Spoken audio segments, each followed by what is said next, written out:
ಗುಣಗಳಿದ್ದರೂ ದೋಷಗಳನ್ನೇ ಎತ್ತೆತ್ತಿ ತೋರಿಸುವ ದುಷ್ಟ ಬುದ್ಧಿ ಇದೆಯಲ್ಲ, ಅದು ಅಸೂಯ. ಅದಿರಬಾರದು. ಗುಣ ಇದ್ದಲ್ಲಿ ಗುಣವನ್ನು ಒಪ್ಪಿಕೊಂಡು ಹೇಳಬೇಕು.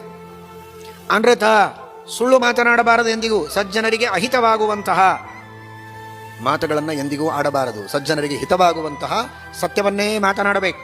ದಂಭ, ತನ್ನಲ್ಲಿ ಗುಣ ಇಲ್ಲದೇ ಇದ್ದರೂ ಗುಣ ಇದೆ ಅಂತ ತೋರಿಸಿಕೊಳ್ಳುವುದು ಅದು ದಂಭ. ಇನ್ನೊಬ್ಬರಲ್ಲಿ ಗುಣ ಇದ್ದರೂ ದೋಷವನ್ನು ತೋರಿಸಿದರೆ ಅಸೂಯೆ. ತನ್ನಲ್ಲಿ ಗುಣ ಇಲ್ಲದಿದ್ದರೂ ಗುಣ ಇದೆ ಅಂತ ತೋರಿಸಿಕೊಂಡ್ರೆ ಅದು ದಂಭ, ಅದೂ ಇರಬಾರದು.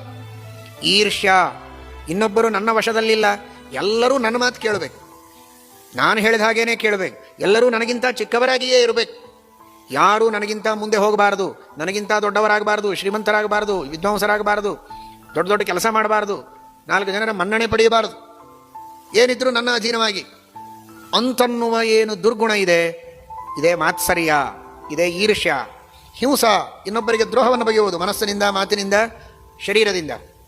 ಮಾನ, ನಾನೇ ಬಹಳ ದೊಡ್ಡವ ಅನ್ನುವಂತಹ ಅಹಂಕಾರ, ಈ ಎಲ್ಲ ದೋಷಗಳು ಯಾರಲ್ಲಿ ಇರೋದಿಲ್ಲ ಅಂಥವರ ಆಶೀರ್ವಾದಗಳು ಸತ್ಯವಾಗ್ತವೆ ಅಂತ ಹೇಳ್ತಾರೆ ಭಾಗವತದಲ್ಲಿ.